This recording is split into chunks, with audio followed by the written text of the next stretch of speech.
And we are now we're now live. A little bit late. We're having some technical issues, and I'm afraid my guest tonight has a static video thing, so you won't be able to see her speak. But she is lovely, and her words will be worth every minute of your time to listen to, I'm sure.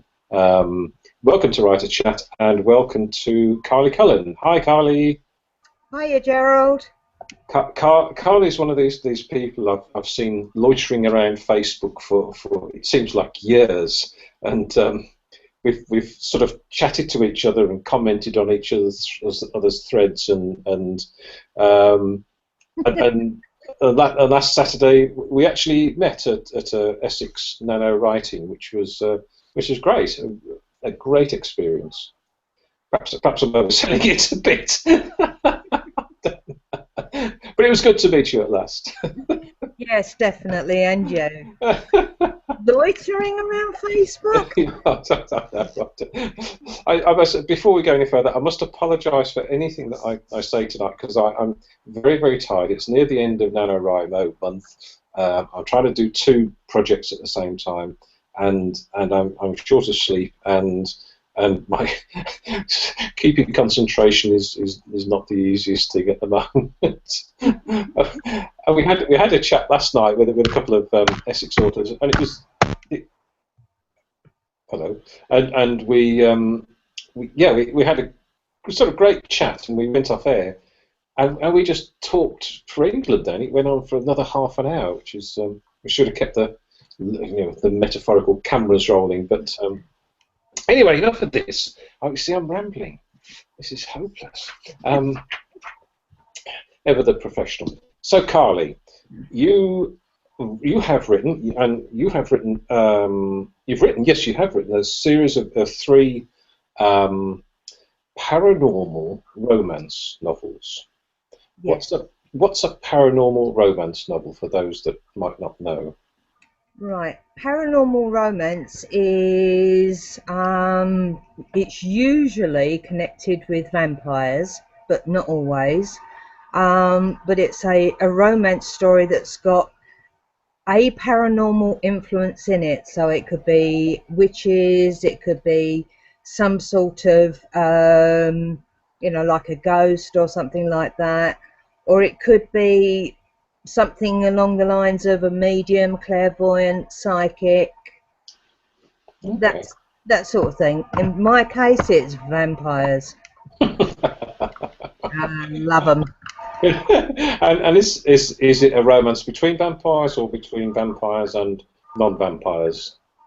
Well, it actually starts off as 2 humans, and one of them gets bitten. And then you get all sorts of things going on, like romances between vampires, and people getting turned into vampires, and it's all, everything's sort of interwoven. And the way I've written them is you've got 2 different points of view. You've got a first person, which is Remy, and you've got third person, which is Joshua, and they are the 2 MCs running right through the book. So I've written it so you've got the parallel stories running throughout the book. That's interesting. Writing both in first and third person, is that hard? I didn't find it hard. No, it just seemed to come naturally to me when I first started writing it. And then when I continued on with the second book, it was, I just sort of went from one to the other almost. And it was like I'd just sort of fallen back into old habits. Does that make any sense? Yeah, it makes perfect sense. So do you write consecutively? Do you write at the start and go right onto the end, or do you write a whole section of first person and then write the third person and sort of fit it in? No, I start off at the beginning and go right through. Just swap from one to the other as you go along? Yeah. All right. Very good. Okay, that's quite impressive to be able to flick and switch like that. It's I'd never considered doing it, but yeah, that's pretty good. And this series is called Heart Search, isn't it? That's right. That's the series name. Yeah.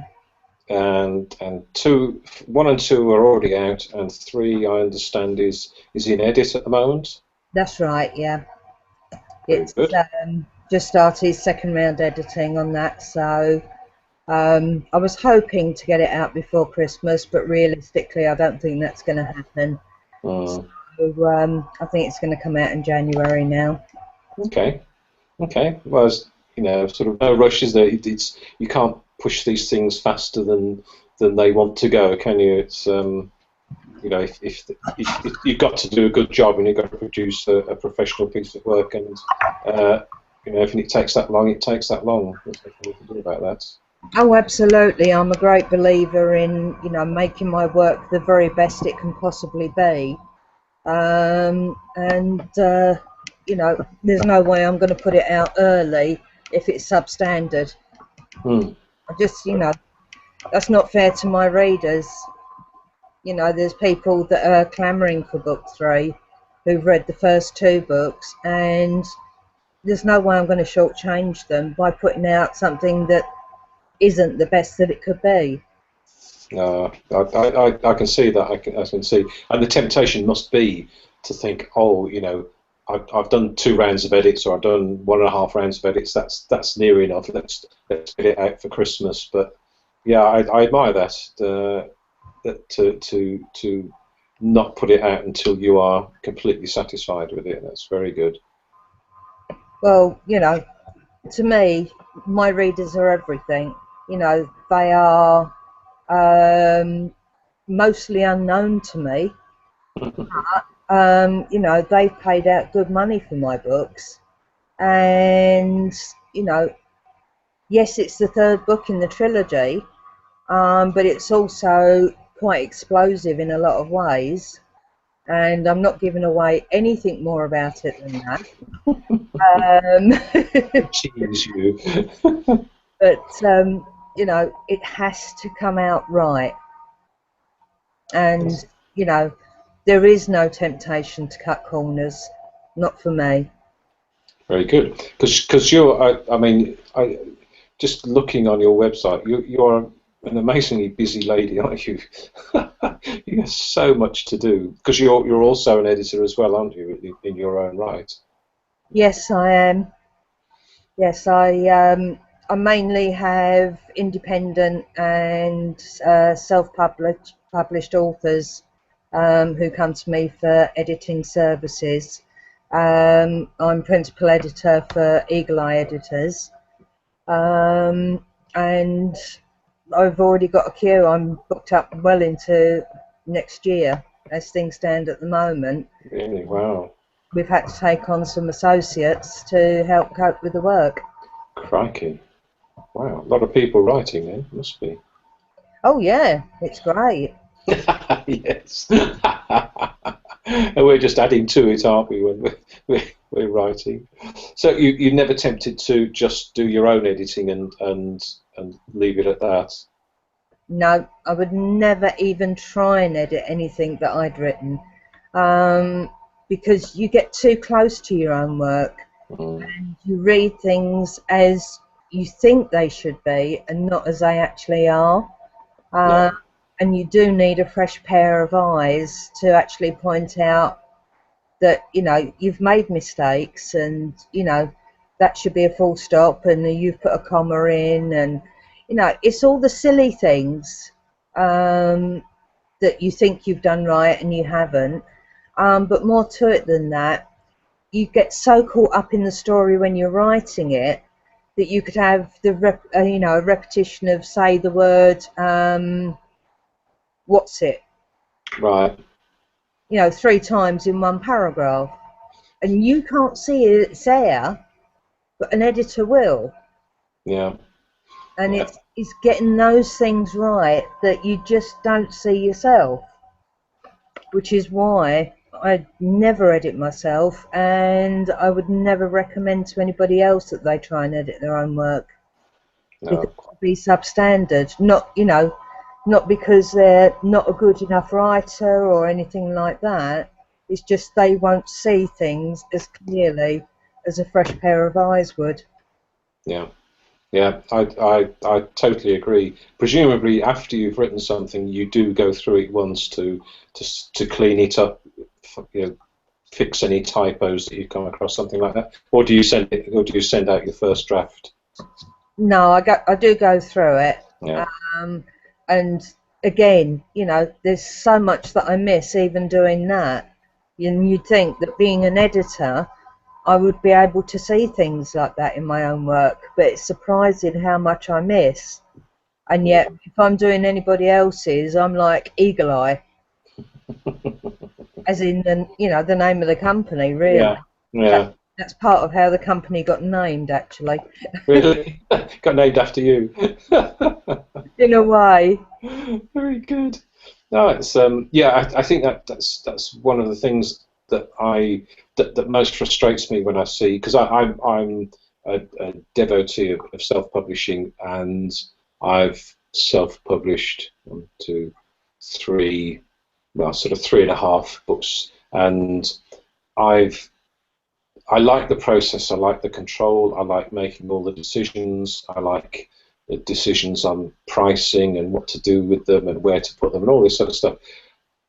But I do, when I see some other self-published works, it just makes me want to cry, because what sounds like a great premise for a story, and you click onto the first page, and within a few paragraphs, there's something that annoys you, or something that you think this isn't right, and 9 times out of 10, I won't carry on reading. I'll stop reading at that point. Yeah. I often say to people when they ask me about, the whole editing side of things, and, what's the point in editing it?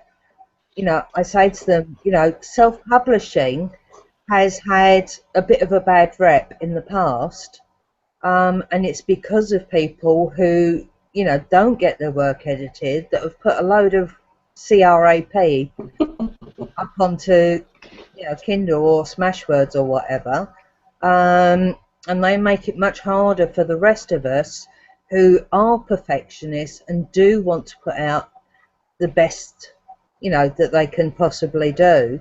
And I say to them, it takes one book to make a bad reputation. Yeah, I think you're absolutely right, and people don't realise, and especially if people aren't experienced writers. So you may have someone who does NaNoWriMo for the first time, or gets writes a book and thinks I can self-publish it and sell it and make lots of money and become a full-time writer and everything, and it just does not work. It just doesn't work. You have to be. I really think you have to be an experienced writer to be able to, an experienced reader too, to be able to look at what you've written and recognise when something's bad or when it's good. And sometimes editors won't detect bad stories. They will. I've worked with some editors who are just really proofreaders, and they will dot the i's, cross the t's, do all that sort of stuff, but they won't correct bad storytelling, which it is very hard to do. I think it's very difficult, and I think sometimes you need two different types of editor for that job. Yes and no, because Okay. a good editor should be able to cover all of those skills. Um, I can do developmental and structural editing just as well as I can do line and copy editing. So So, so when a manuscript is sent to you, you will do, quotes, all of the editing. So you'll do structural, developmental, and proofreading. yep, the whole lot. Hmm. But it's very much dependent on what the customer wants. They have the choice of just having a line edit done or to have a full edit. which is, you know, an incorporation of the whole lot together. And, you know, especially to new writers, I would say to them, you know, it's going to be worth the extra money to have a full edit so that you can see for future reference where you've gone wrong with this book, how you can put it right next time, how you can get round the plot holes and all the things that make a bad story. And it's silly little inconsistencies. For example, you know, I'm editing one at the moment, and I'm on the developmental and structural side now. The line edits have all been done, and in the prologue, I've noticed that they're saying that the wind's blowing through the girl's hair, and yet they're filling their lungs with a heavy scent. And Right. the two together just don't marry up, do they? No, you're right. You're right. And it's spotting things like that that don't actually work in reality that you need to be able to do when you're doing developmental and structural editing. And you've also got to have a really good memory for what's gone before, so that you can say, well, hang on a minute, you just said he stood up, but you had him standing up, you know, 3 paragraphs back. and Meantime. Yeah, and do you get occasions where characters change their hair colour or anything like that? Oh yeah, you get the lot. You get the whole lot. Fantastic. The most important thing about editing is getting an author who is willing to look at their work and acknowledge that they have issues with it, shall we say.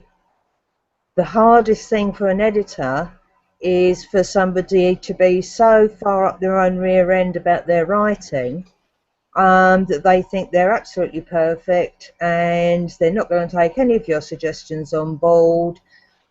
Yes, they might do, you know, a little bit of the grammatical stuff, but other than that, no, you know, they know best. And then you have to say, well, you know, I'm sorry, I can't work with you, which is really, really sad. You know, you've got to have a rapport between the editor and the author, and the author's got to be prepared to acknowledge that, you know, they may have made a few mistakes here and there, and to be guided by the editor as to how to make the story the best it can be. Yeah. Yeah, I totally agree, and the writer has to trust the editor, and trust that what the editor is suggesting does actually make the book better, even if the writer doesn't think so. And I think that's an issue with new writers too, that they find it difficult to accept not criticism, but accept a critique of their writing. Yeah. That's right. You know, it's got to be a two-way street. There's got to be trust both ways. Otherwise, you know, it doesn't work.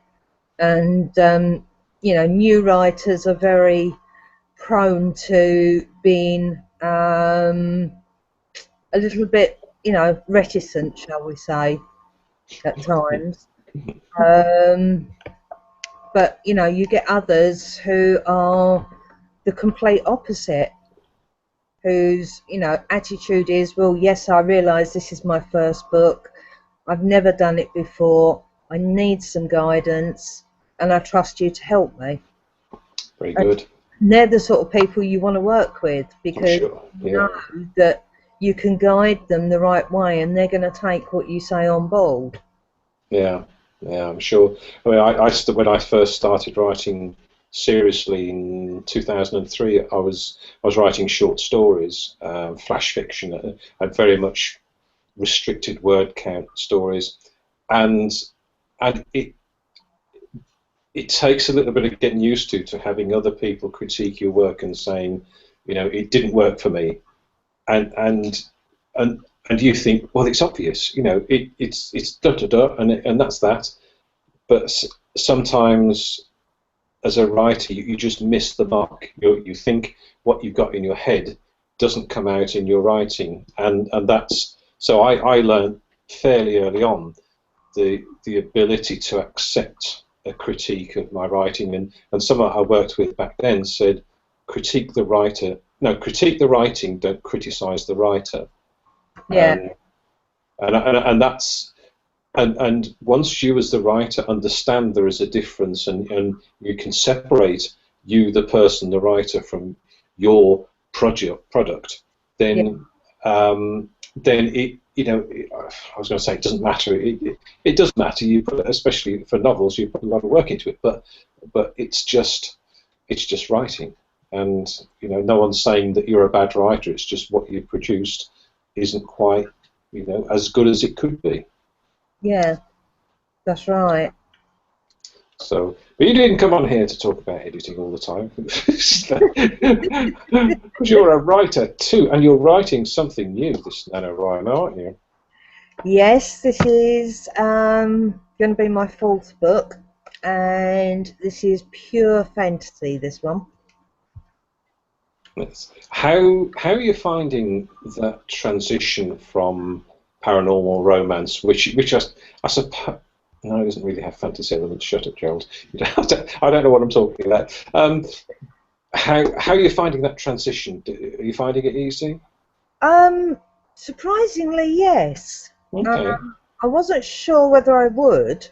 I mean, fantasy is my big love when it comes to reading. Right. 98% of the books on my bookshelf are fantasy or paranormal romance anyway. So, you know, it's a genre I'm used to, and I've edited an awful lot of fantasy books as well.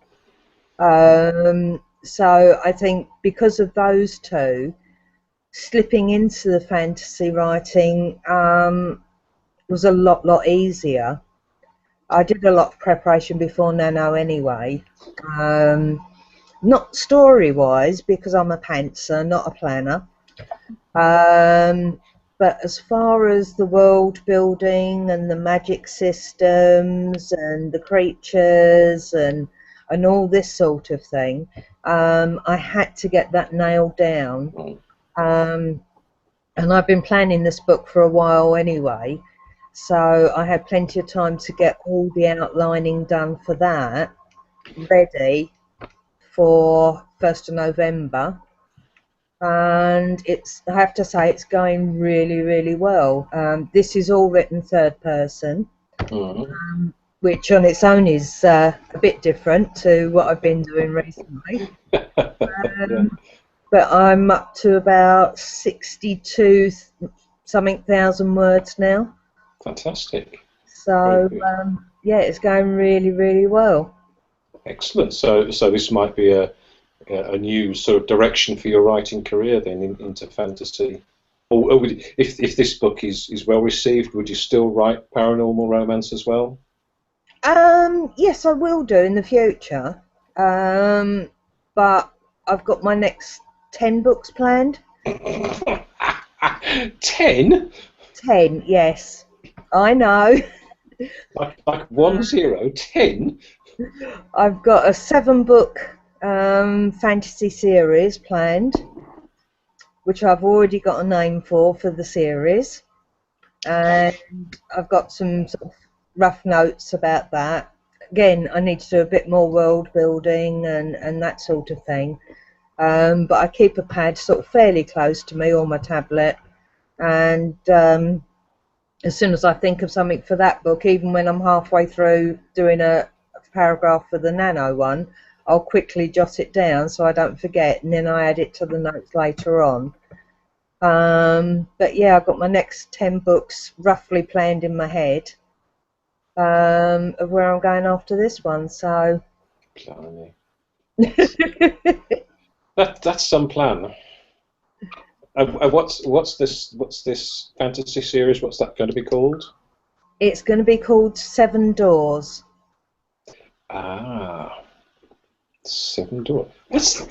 Actually, that's fascinating, isn't it? That's a great title, because a door can lead into anything, can't it? It's who knows what's behind it. So it's already enticing people in just with the name of the series. Nice, Hmm. very good, well done, very Thank good, you. man. Yeah, that's impressive. So, ooh, good. And your books are published through a publishing company whose name I don't know how to pronounce. It's Mirvin. Mere Vin, with like a V for double D. No, TH for double. Oh, Meerthin. Right. Okay. Presumably that is that Welsh. It's the Welsh name for Merlin. Oh, okay. Okay. I'm learning a lot tonight. Yeah, Mirvin Publishing. It's an independent publishing group.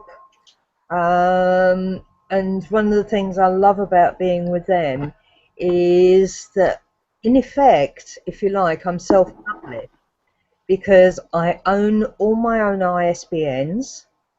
Mm. I can put my books where I like. I get 100% of the royalties for the books. Um, but I suppose you could call us more of a cooperative All right. than a publishing company, because we all work together in the group doing various different tasks. My main task is ISBNs. I administrate for the whole group. Um, and, you know, there's other people doing other things. And we support each other. So when one of us has got a new book coming out, we all get together and we help them plan the book launch, and you know, we do the bits on our blogs and on Twitter and on Facebook and everything else, to help raise the profile of the book and this sort of thing. That's So ex that's excellent. That's a very clever idea. It's a publisher, but it's like it's a cooperative publisher, isn't it? yeah, very much so. Wow. And we've got the freedom to write our own books in our own time. There's no deadlines to worry about, or anything like that. And it works really well. And we're multinational, or Mm. sorry, international, because we have American authors, we've got Australian authors, and we've got British authors. Wow. Wow. Very good. That's what a great idea, because I used to be involved with a sort of a collection of self-published authors who would sort of mutually promote things, but I didn't feel comfortable doing that because I was being asked to promote things that I didn't actually like or think were very good.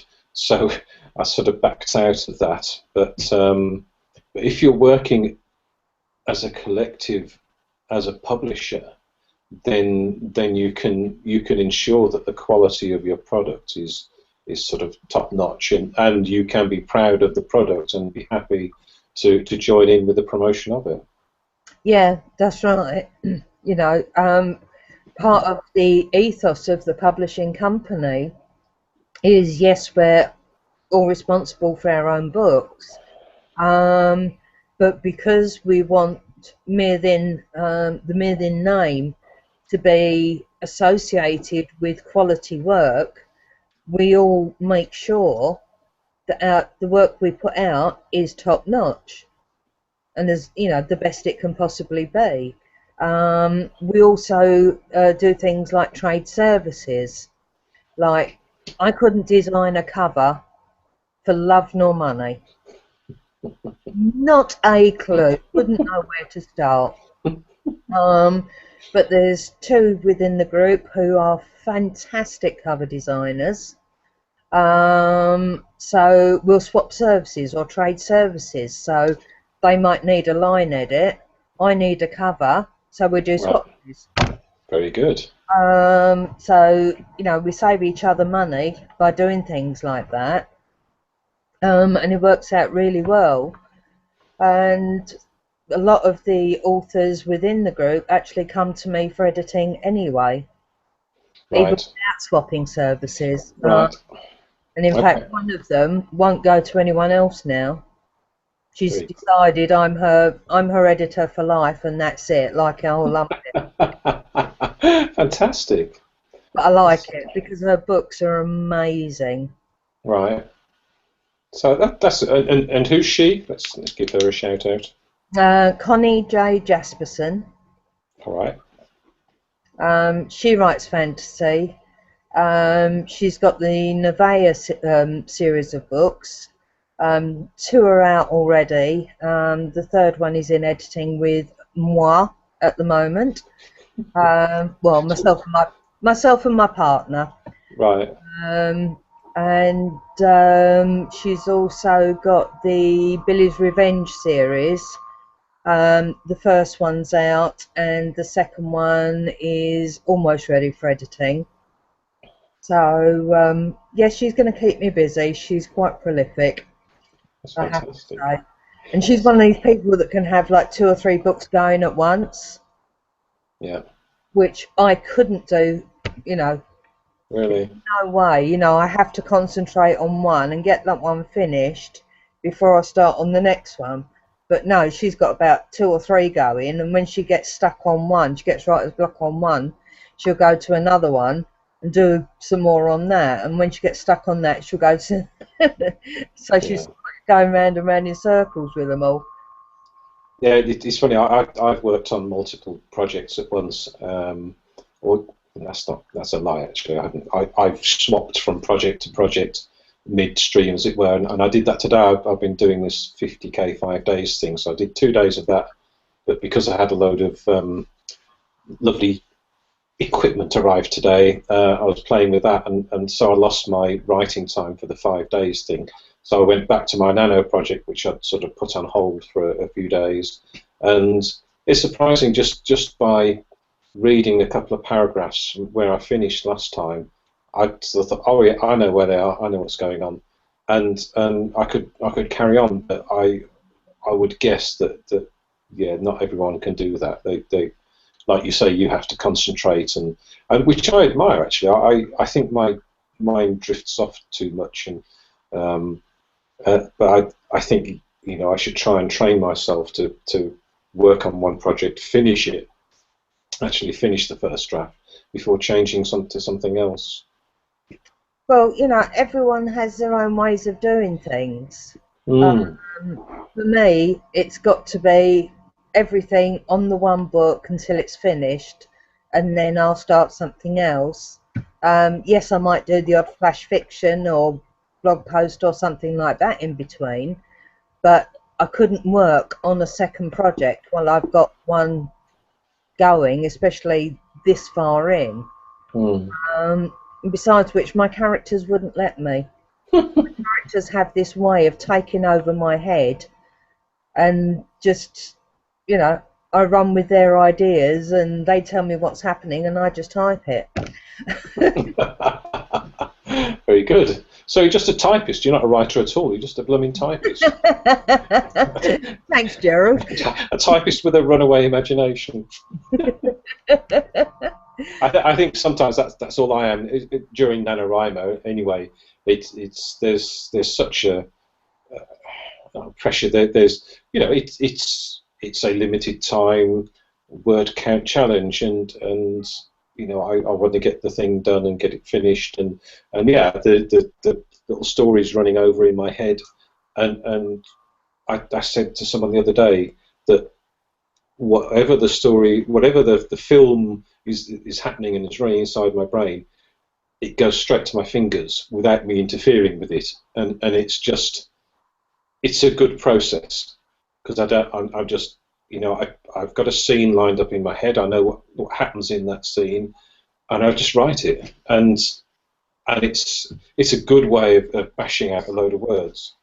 I'm not denigrating the writer's job here, bashing out a load of words, but for a first draft, for a very rough first draft, and my drafts are actually, I call them draft zero. They're not even first drafts. They're fairly appalling, but I I want to tell the story. I want to start. I want to do the middle. I want to get to the end, and then look at it as a complete story and think, is this story idea strong enough and big enough to make a good read, or is it just, does it ramble around and not get to the point? And because I can't pants. I mean, I'm full of admiration for you who if you can do some sort of outlining in characters and worlds and stuff, but then just start writing.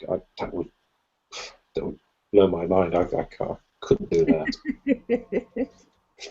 Strange. I'm just just today I printed off, because I'm writing some crime stuff. So here's some planning sheets. That's the first sheet of 4, split into 3 sections. It has to be planned. I can't write if I don't have a plan. Well, I think for me, the way it all came about was quite strange. When I was writing Heart Search 1, I had the first 12 chapters meticulously planned out and exactly what was going to happen and all the rest of it. And I got to about chapter 6 and saw that I was deviating from the plan.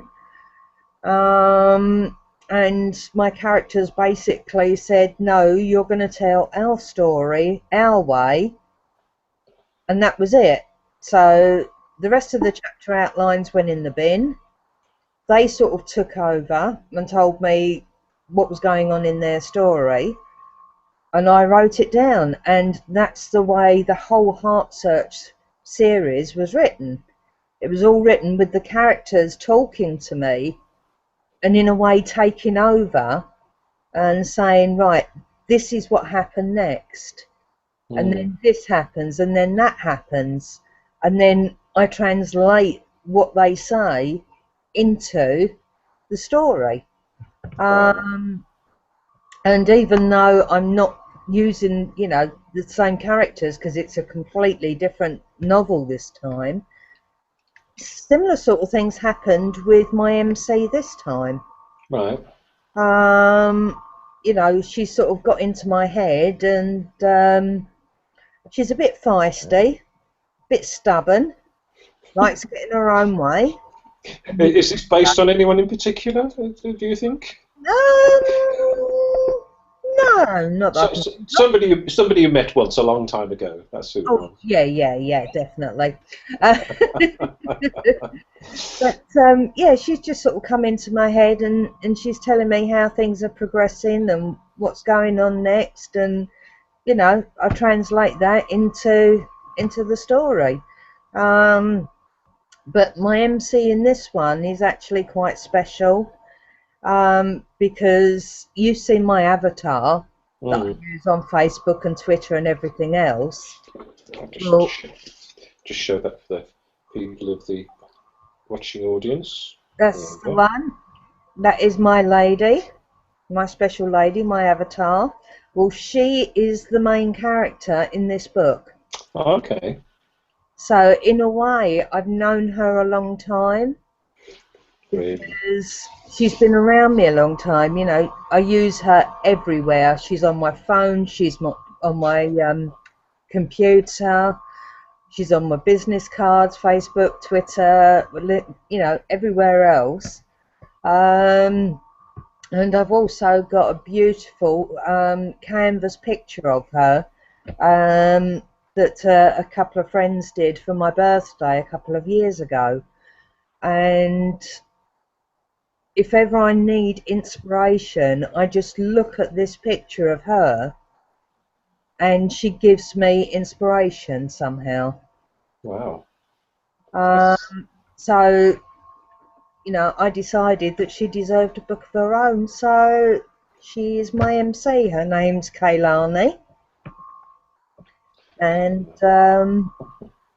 yeah, as I say, she's... I write in the new adult range. she's just turned 21, and that means that she's now a woman in her society, and she gets to make all her own decisions. And when someone tries to make decisions for her or tell her that she can't do something she wants to do, it's like, rats to this, I'm doing my own thing. And she goes off and she does. And ends up with one hell of an adventure on her hands. So when you start your story and you say your characters guide you, and you're translating what your characters are telling you and what to write, do you know what the end is going to be, or do you just write and write and write, and when it seems like there's an end, you stop there?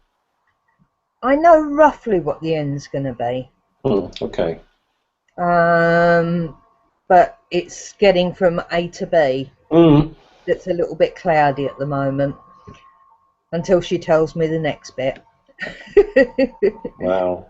I mean, she's sort of told me a few little bits that are coming up. Yeah. So, yeah, I mean, I've got a rough idea of how it's all going to finish out, but I don't know the exact ending. I'm not close enough to the end yet to know. Okay. That's fascinating. Oh, it is. It is. Yeah. Because it keeps me on my toes, you see.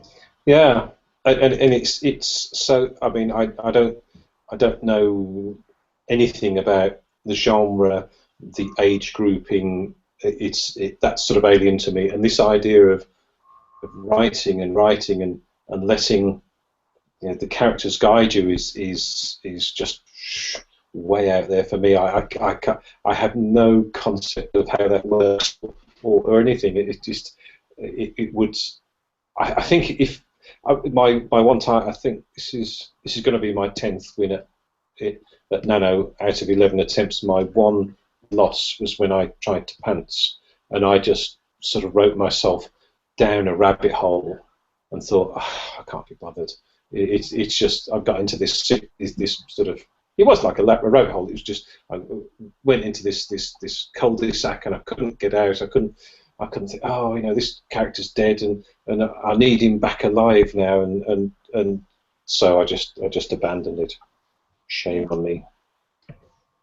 But yeah, it must be very, very good to be able to do that. It's exciting. Yeah. Oh yeah. Exciting because you don't always know what's coming up.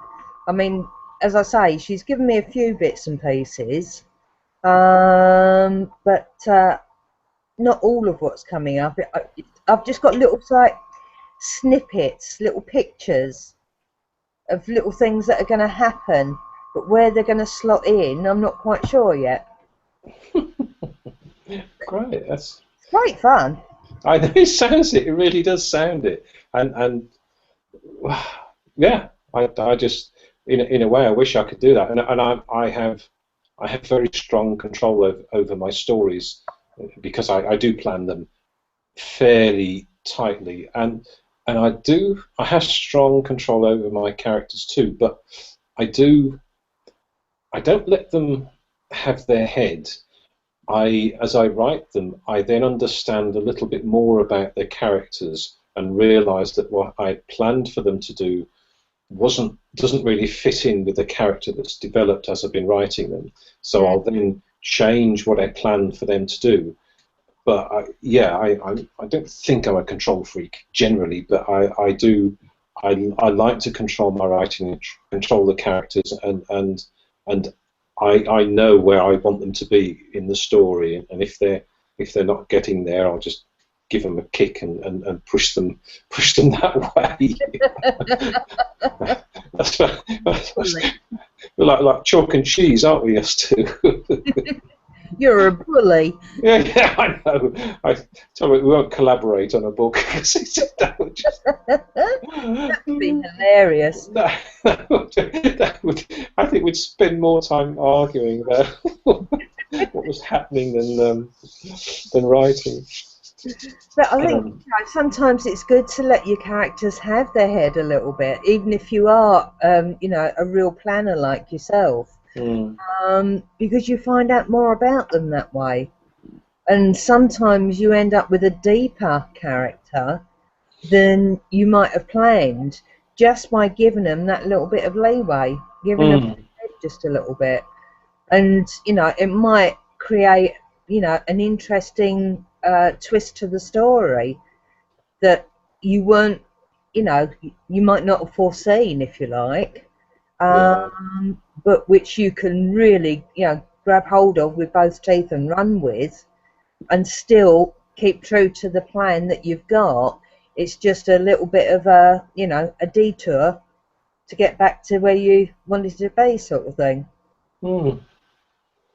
Yeah, I wish I could say I'll give that a go, but I'm not going to. I've got my plan, and they're going to blow me to it. I tell you. But You're not a headmaster, are you, by any chance? no, oh God, no. I know. I've never been involved in teaching. I've taught like adults IT and stuff as part of a sort of job creation thing, like a million years ago. I've done things like that, but no, I've no, no, not certainly not. I'm not a teacher at all. So not Right, some. I'm just getting this vision of you as a headmaster with the cane, sort of tapping it against your leg as they're walking into school of the morning. No, no. No, it's funny. I've always tended to prefer working alone, which is probably why I quite like writing. Um, I've I have two elder brothers who are quite close together, and there's a gap down to me. So this is sob story time.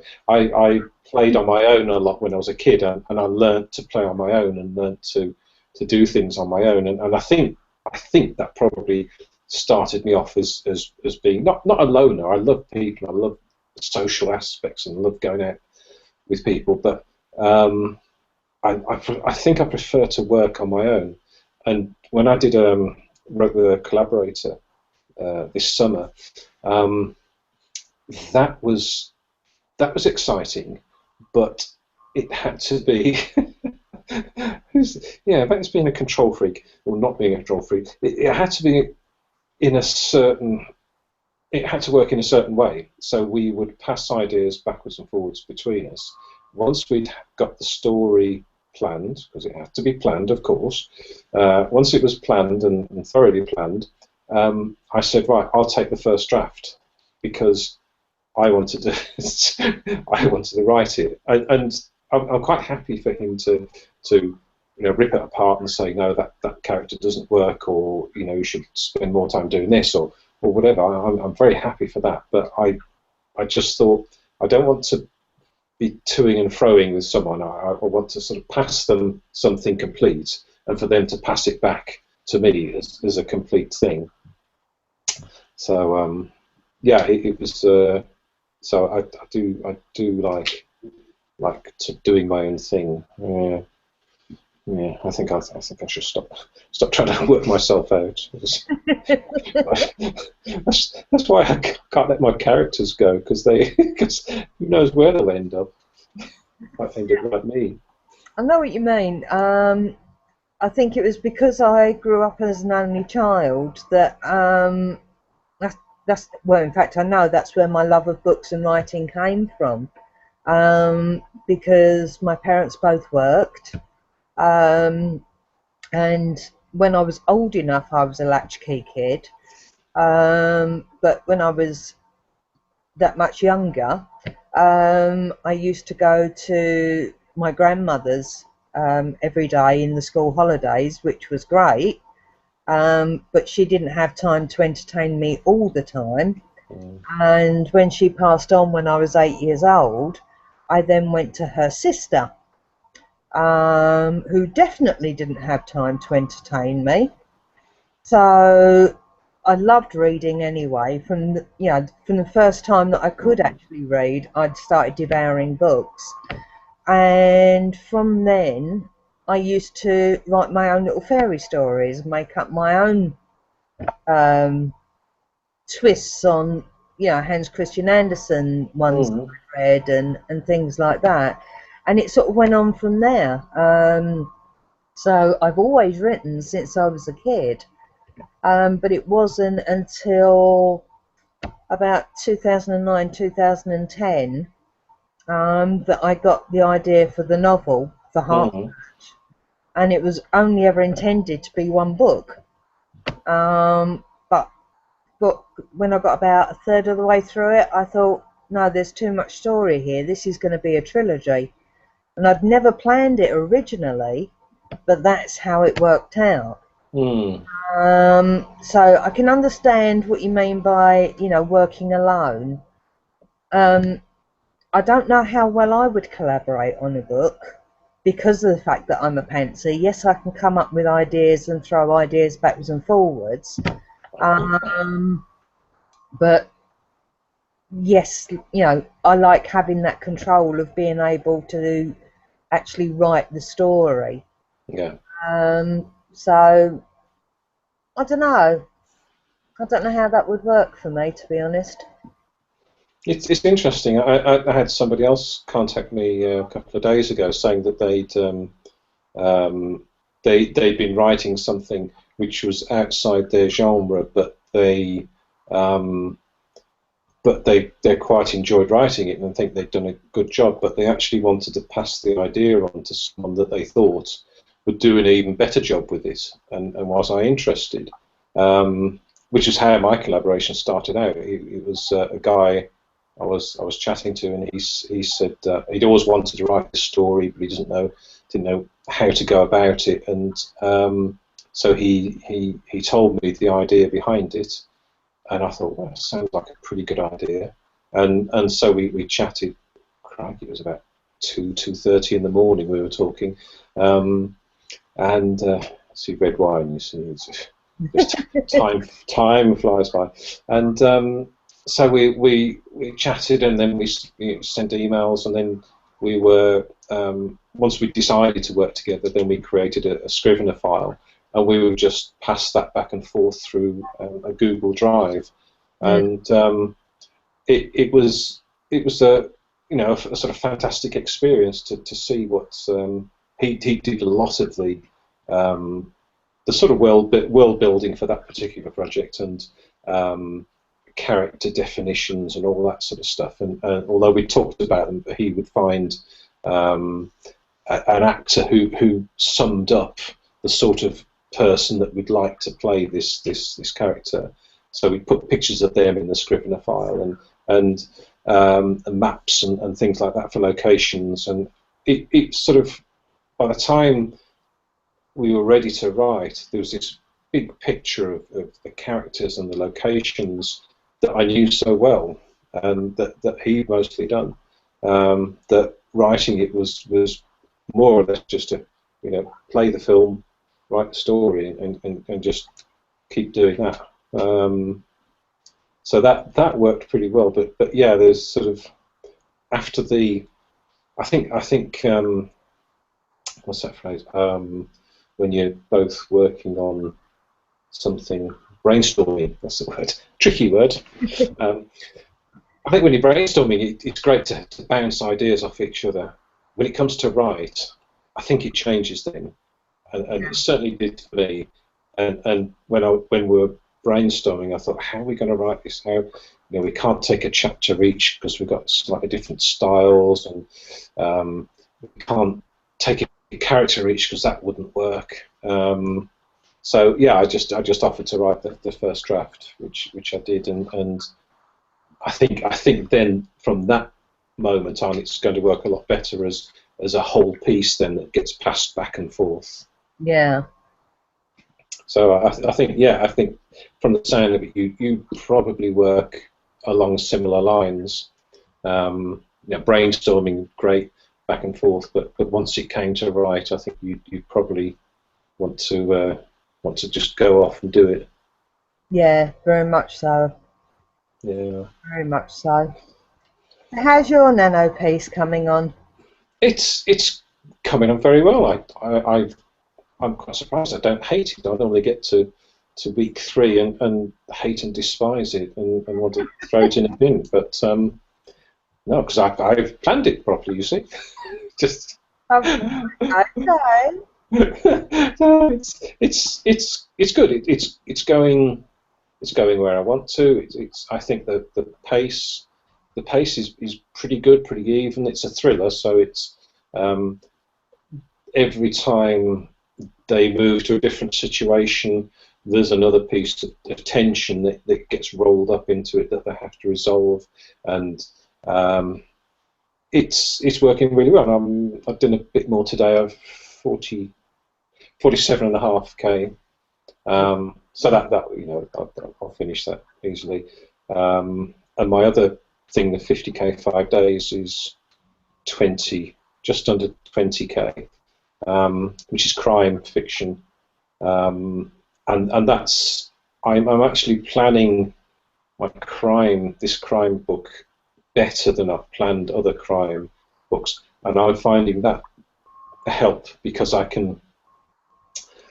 know when to put the red herrings, I know when to put the key things, when to introduce the character passing by or the character who says something who's going to be key later on, and all that sort of stuff. I know when that's happening, so I don't have to think, they're just rambling around, not finding out anything and not solving the crime, and there's no clues anywhere, which has happened in the past. So yeah, both projects are going really well. I'm quite chuffed, but I'd like to finish both by Sunday night. We'll see. Nano will be done anyway. That's the main thing. Yeah. Well, you've only got 2,500 to go, so that's an afternoon's work, isn't it?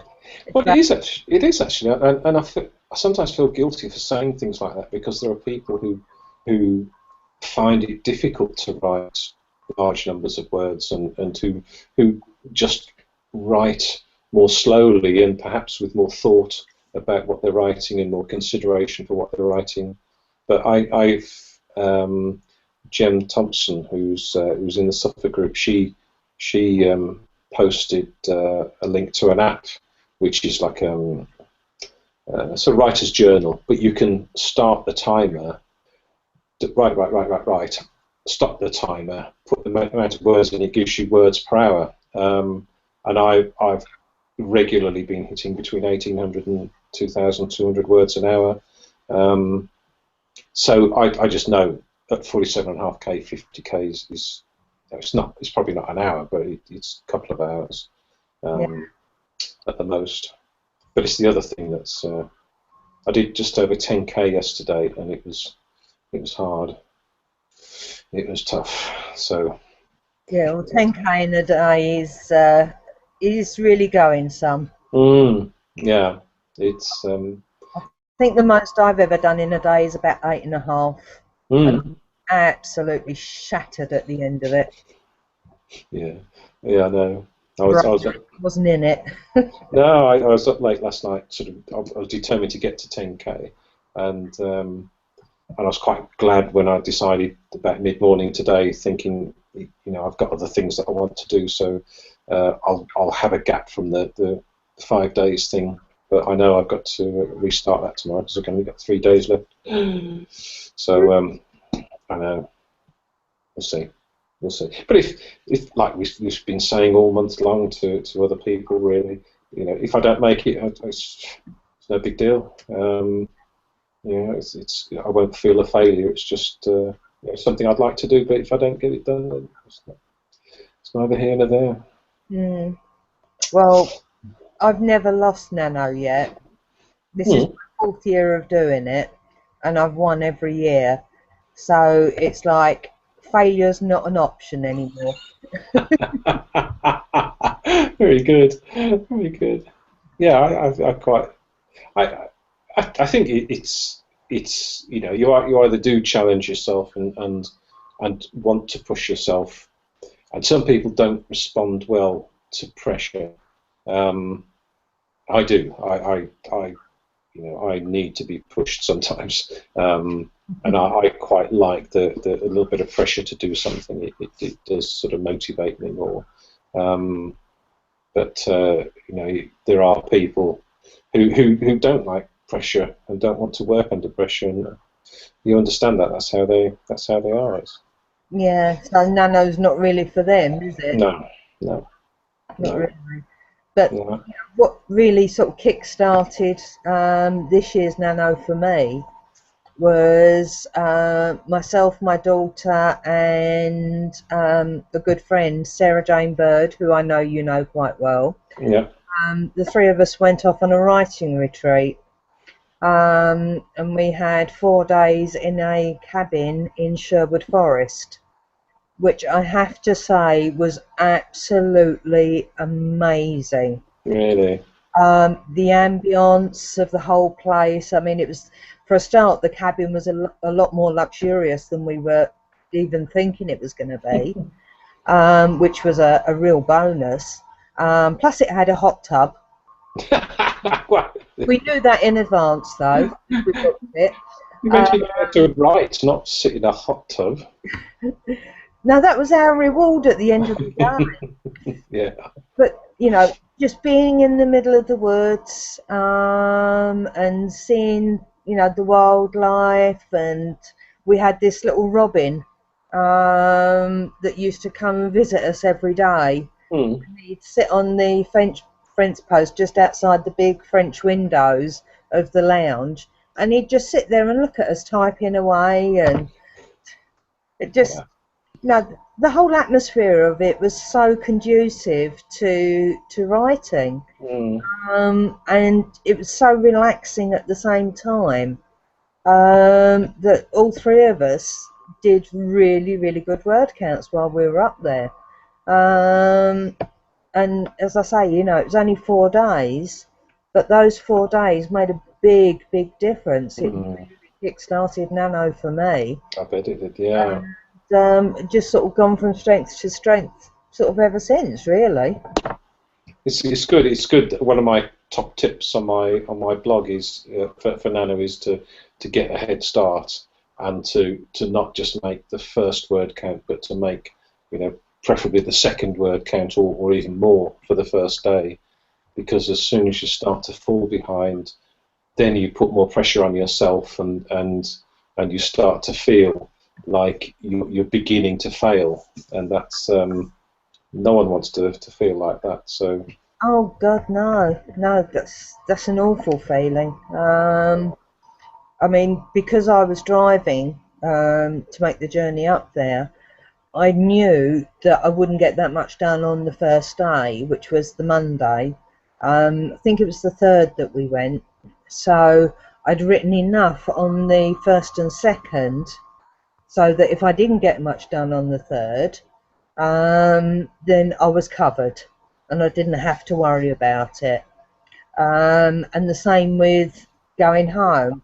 I made sure I was way ahead of target, so that coming home, I didn't have to worry about that day and not get much done. And in fact, I didn't get anything done that day, I don't think. But it didn't matter, because I'd got so far ahead. I was knocking out 4,000 or 5,000 a day without even trying, while we were on the retreat.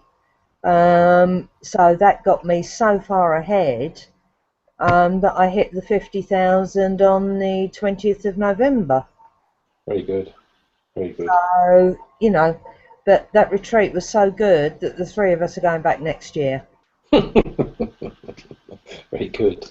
It's good. It's good to sometimes put yourself in a different environment. I know in the past, if I've been stuck on something where I can't resolve an issue with the storyline or something, I find just going, usually it's a cafe or something, and have a cup of coffee or something to eat, and with a notepad and a pen, and just that it seems to you've got no other sort of I was going to say interference, not interference, but you've got no other things happening around you, and you're there purely to write or to think about writing.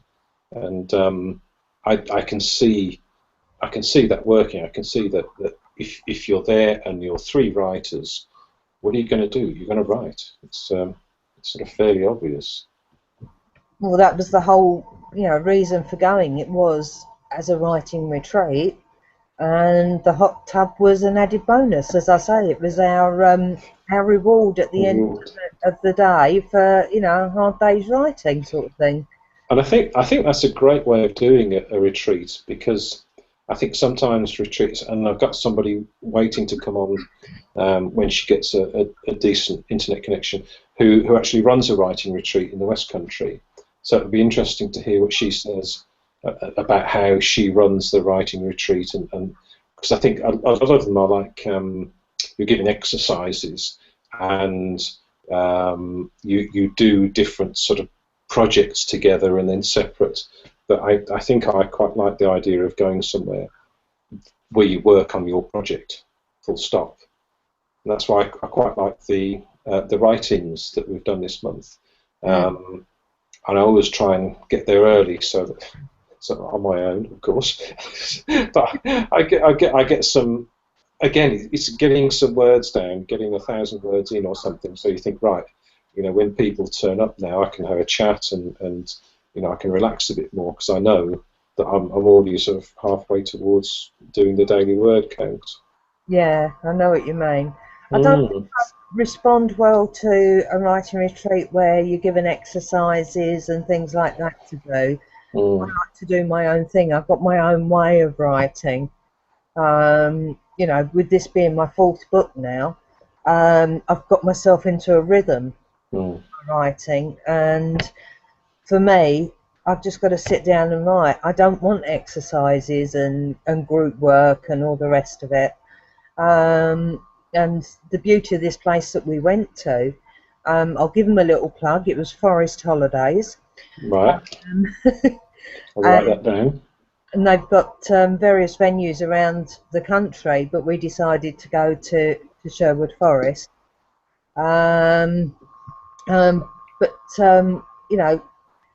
Just going there and doing our own thing, because it was self-catering anyway. So we could eat when we wanted, we could get up when we wanted, go to bed when we wanted. We didn't have to be at breakfast for a certain time because everything was there.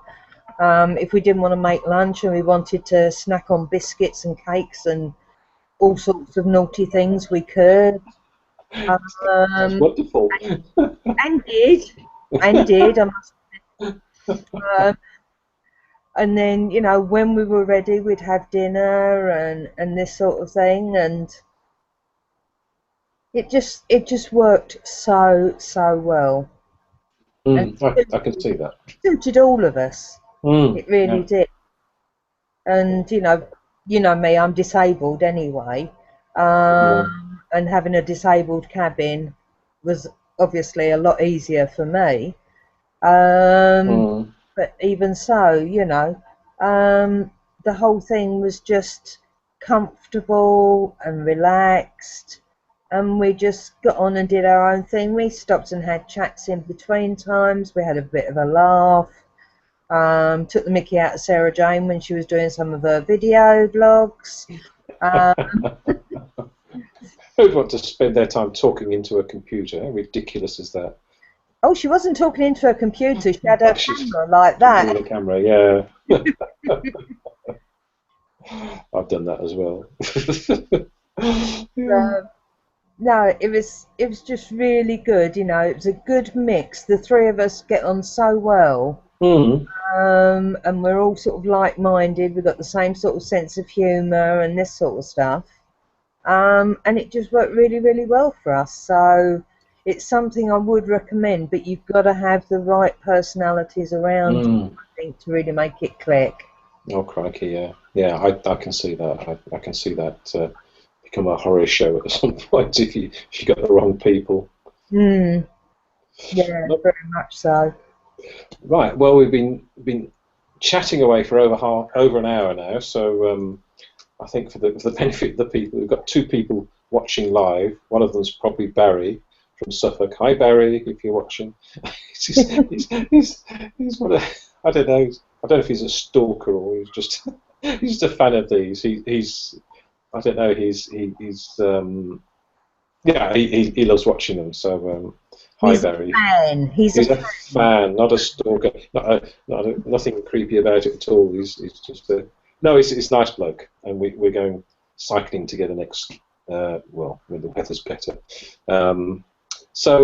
Anyway, yeah. So for the benefit of those, we're going to go off air now. I firstly want to thank Carlie so much for persisting with the technology, which is sort of halfway there. Sorry that for anyone who's watching live who waited for us to come on, but we were struggling a little bit for a while. And thank whoever it is who's watching. Thank you very much, and hope you enjoyed it. And once again, thank you, Carlie. Really appreciate it. Really loved it. It's a great chat. And, Yes, I've enjoyed it too, and thank you very much for inviting me. That's a pleasure, and we shall no doubt converse somewhere sometime soon. Okay, look forward to it. Lovely, thanks, Carlie. Okay. Right. Cheerio. Bye.